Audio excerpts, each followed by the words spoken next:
Honorable Emmanuel, we're live now. Shabbat Shalom. Shabbat Shalom. Let me begin by asking you a question that Paul asked many years ago to the assembly in Galatia. Are you that stupid? Having begun with the Spirit's power, do you think you can reach the goal under your own power? Have you suffered so much for nothing?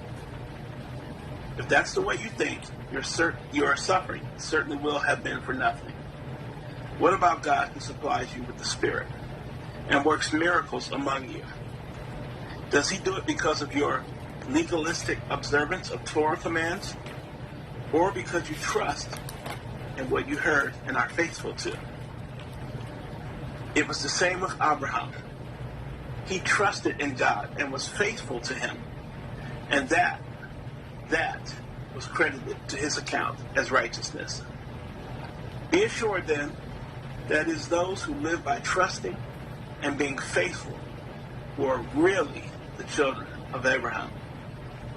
Also, the Tanakh, foreseeing that God would consider the Gentiles righteous when they live by trusting and being faithful, told the good news to Abraham in advance by saying, in connection with you, all the Goyim will be blessed. So then, those who rely on trusting and being faithful are blessed along with Abraham, who trusted and was faithful. It's Galatians 3:3-9. Long after the Noahide covenants and the flood, long before the covenants at Sinai, before the establishment of the Levitical priesthood, the God who would later identify himself as I Am established a series of covenants with a 75-year-old man from Aram. Picking up in Genesis 12, I will make you a great nation. I will bless you, and I will make your name great. And you are to be a blessing. I will bless those who bless you, but I will curse anyone who curses you. And by you, all the families of the earth will be blessed. Genesis 12, verses 2-3. 7 sure promises by I Am to Abraham. All that was required was trust and obedience.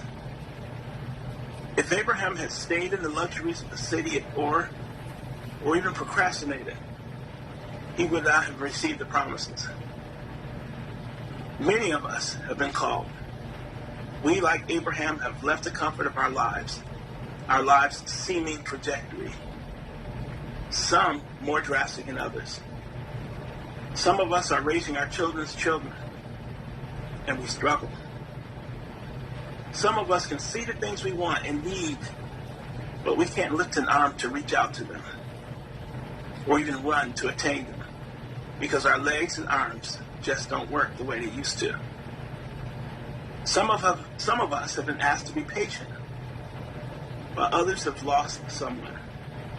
And now, we who are left must pick up the banner. Abba sees you. Let me repeat that. Abba sees you. He hears your prayers, your laughs, and he also hears your tears in the silent moments when you have to get away from everyone.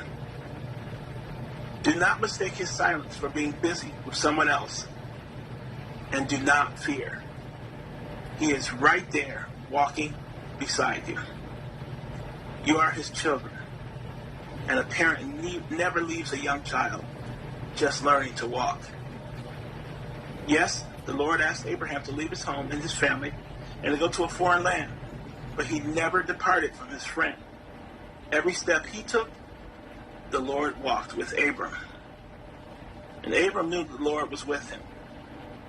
Again, the God who would become I Am appeared to Abraham, and this time he expanded the covenant. His words, I am El Shaddai. Walk in my presence and be pure-hearted. I will make my covenant between me and you, and I will increase your numbers greatly. Abram fell on his face, and God continued speaking with him. As for me, this is my covenant with you. You will be the father of many nations. Your name will no longer be Abram, but your name will be Abraham, father of many, because I have made you the father of many nations. I will cause you to be very fruitful. I will make nations of you. Kings will descend from you. I am establishing my covenant between me and you, along with your descendants after you, generation after generation, as an everlasting covenant, to be God for you and for your descendants after you. I will give you and your descendants after you the land in which you are now foreigners, all the land of Canaan, as a permanent possession, and I will be their God. God said to Abraham, as for you, you are to keep my covenant, you and your descendants after you, generation after generation. Here is my covenant which you are to keep, between me and you, along with your descendants after you. Every male among you is to be circumcised. You are to be circumcised in the flesh of your foreskin. This will be the sign of the covenant between me and you, generation after generation. Every male among you who is 8 days old is to be circumcised. Listen carefully. Including slaves born within your household, and those you brought from a foreigner, not descended from you. The slave born in your house and the person bought with your money must be circumcised. Thus my covenant will be in your flesh as an everlasting covenant. Did you hear it? Here the Lord affirms that there will be foreigners who will be in the household of Abraham. That message has always been there in the Abrahamic covenants. Continuing on, any uncircumcised male who will not let himself be circumcised in the flesh of the foreskin, that person will be cut off from his people because he has broken my covenant. God said to Abraham, as for Sarah your wife, you are not to call her Sarai, mockery. Her name is to be Sarah, princess. I will bless her.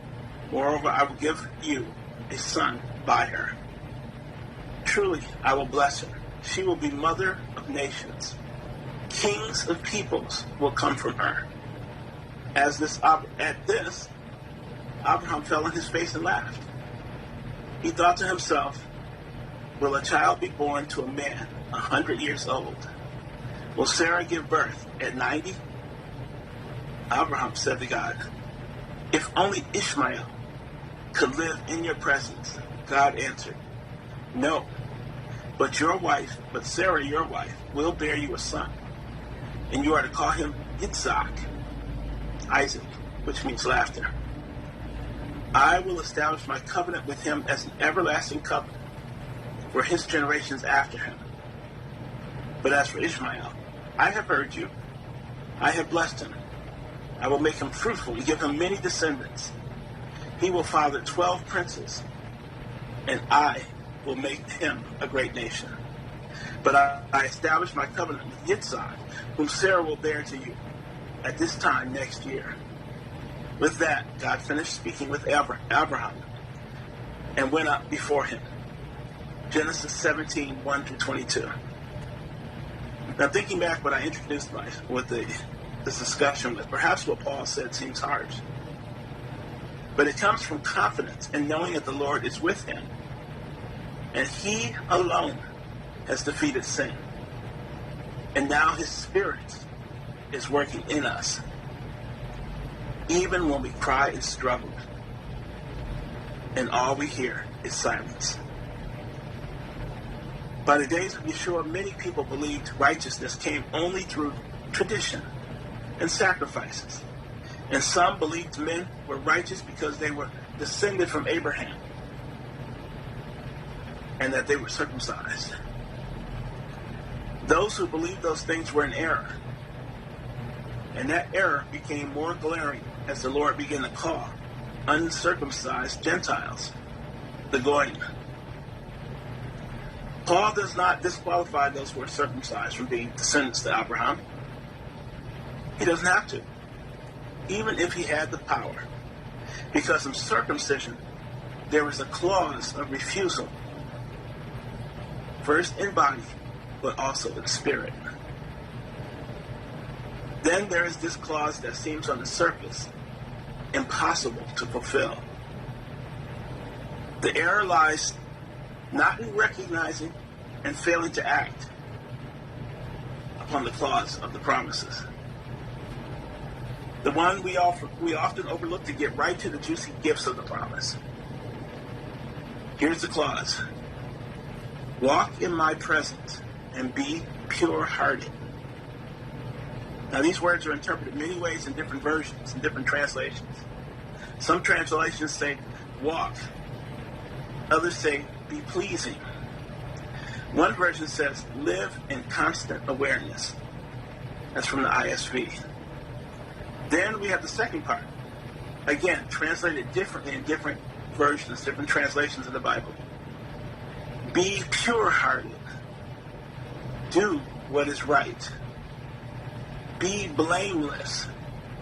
And Young's literal translation says, be thou perfect. How are we to fulfill this commandment? For this impossible task, our God, who calls himself I Am, provided the covenants at Sinai, literally spelling out in great detail how to keep this commandment. And because all men would fall short, he gave us the Levitical priesthood to give offerings and sacrifices when we sin, because we can't stop trespassing, this most basic of commandments.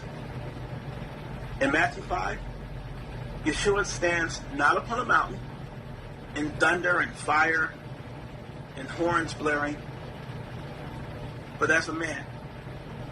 He illuminates the commandments, breaking them down into fine detail, fine powder. And at the end, what does he say? Therefore, be perfect, just as your Father in heaven is perfect. That's Matthew 5:48. Paul pointed out to the Galatians that the laws, while perfect, they can't make us blameless or pure-hearted. To accomplish this, the very one who gave the commandments, who later illuminated the commandments, who fulfilled them in his body and ascended into the heavens, then poured out his Spirit on those who trusted in him. That's the only way. It is through the presence of the Spirit that Abraham's descendants attain what is necessary to reach perfection. Paul said, also, the Tanakh, foreseeing that God would consider the Gentiles righteous when they live by trusting and being faithful, told the good news to Abraham in advance by saying, in connection with you, all the grain will be blessed. So then those who rely on trusting, another word for faith, and being faithful, another word for staying consistent, being dedicated, are blessed along with Abraham, who trusted and was faithful. The blessing of the nations, therefore, came through Abraham by way of the one who declared through Moses and Abraham that he is I Am. In Isaiah, God speaking to his servant asks, this is Isaiah 41:4, whose work is this? Who has brought it about? He who called the generations from the beginning. I, Adonai, am the first, and I am with those who are last. Later, God told Isaiah, I am Adonai. There is no other. Besides me, there is no God. I will strengthen you. Though you have not known me, So they may say, from the rising of the sun, that there is no one beside me. I am Adonai. There is no other. I form light and create darkness. I make shalom, and I create calamity. I, Adonai, do all these things. Rain down, O heavens, from above, and let the clouds pour down justice. Let the earth open up. Let salvation sprout and righteousness spring up with it. I, Adonai, have created it. Thus says Adonai, the Holy One of Israel, and its Maker. Ask me about the things to come upon my children. Then you will commit to me the work of my hands. I made the earth and created man on it. My hands stretched out the heavens, and I commanded all their hosts. That's Isaiah 45, 5 through 8, and 11 through 12. I made the earth, he said, and created man on it. My hands stretched out the heavens, and I commanded all their hosts. John records this. Yes, indeed, before Abraham came into being, I am. That's John 8:52. 7 additional times Yeshua supplied reassurances declared by his name, with his name, just as he did to Abraham and to the prophets, to all of those who trusted in him. Here are these 7 attributes, additional attributes. Yeshua said to them, I am the bread of life.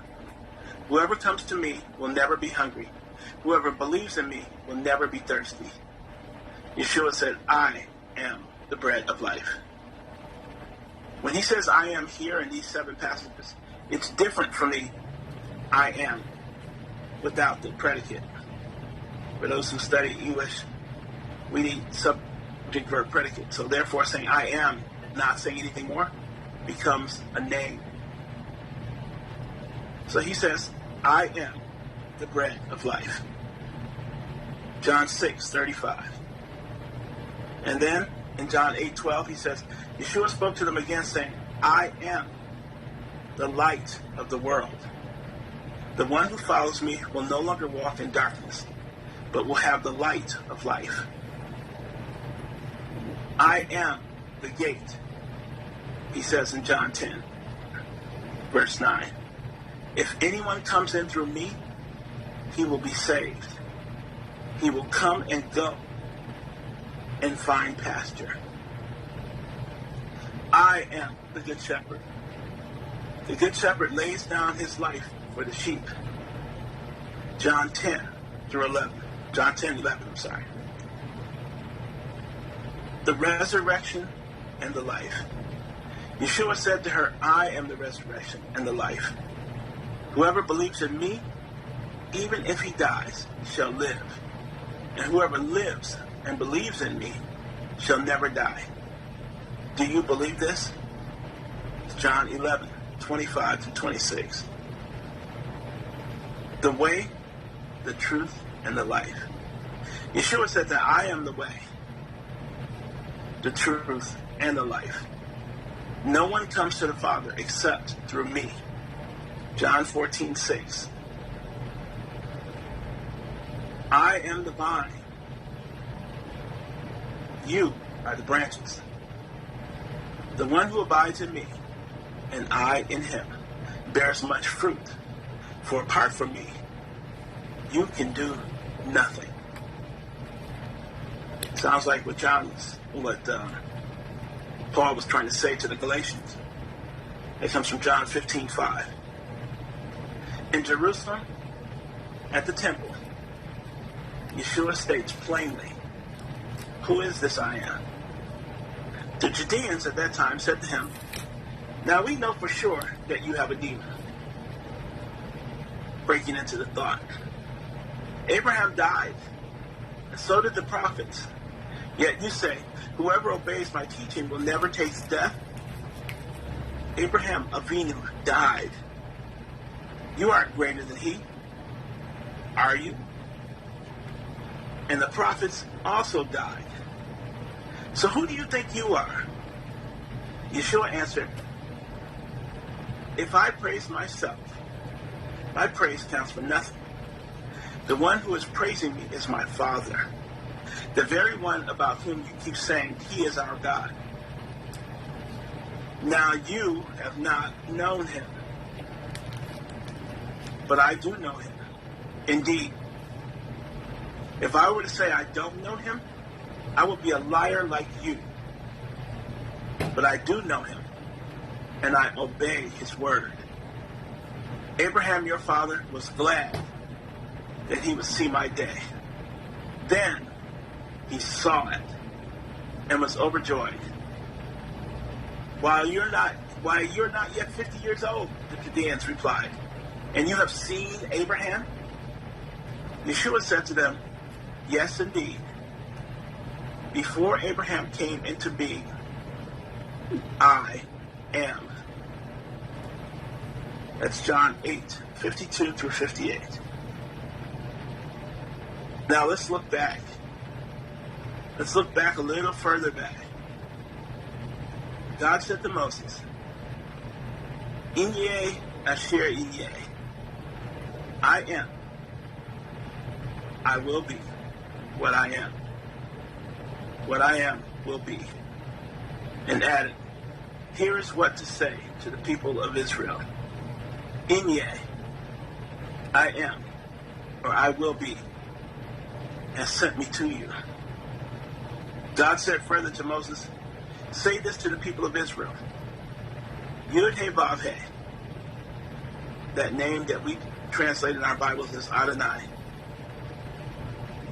The God of our father, the God of your fathers, the God of Abraham, the God of Yitzhak, Isaac, and the God of Yaakov, Jacob, has sent me to you. This is my name forever. This is how I am to be remembered, generation after generation. Exodus 3:14 through 15, the commentary, of course, my own. When Yeshua declares, I am, the people around him are nearly driven to madness with fear. But why? Because unlike Abraham, they don't recognize his voice.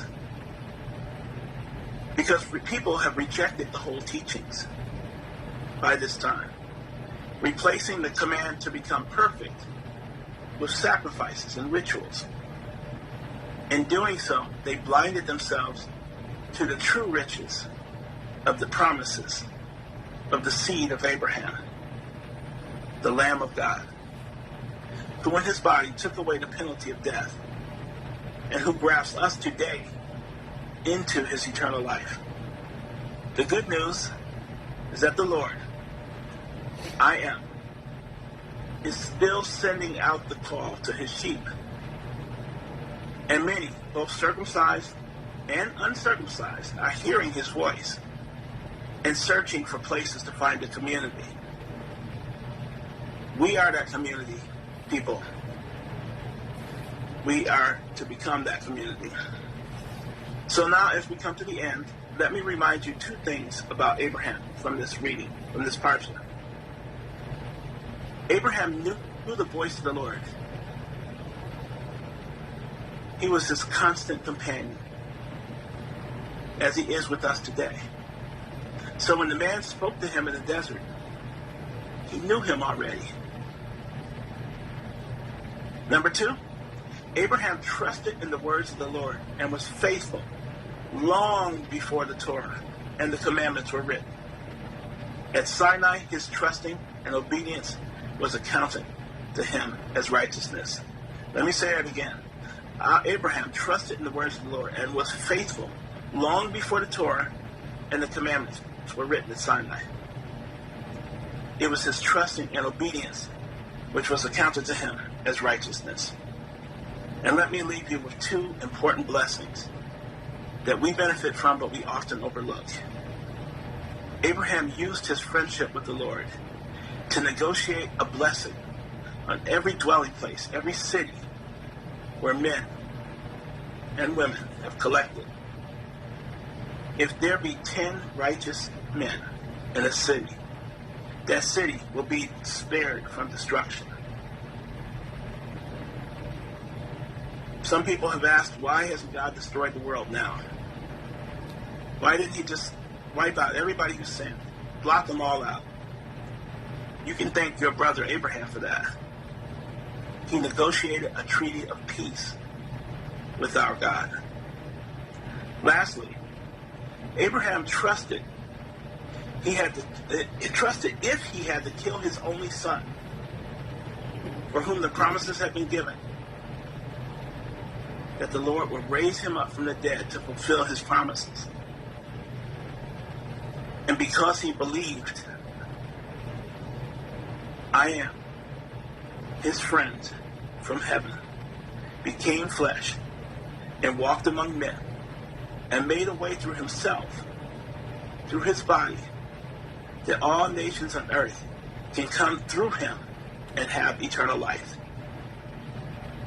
Thank you, everlasting Father, that you see all of us, your heritage, and that you have also made a way for all of us, born from Abraham, to come together as the whole family, Jew and Gentile, Israel and the nations. Shabbat Shalom. Shabbat Shalom. Shabbat Shalom, Brother Emmanuel.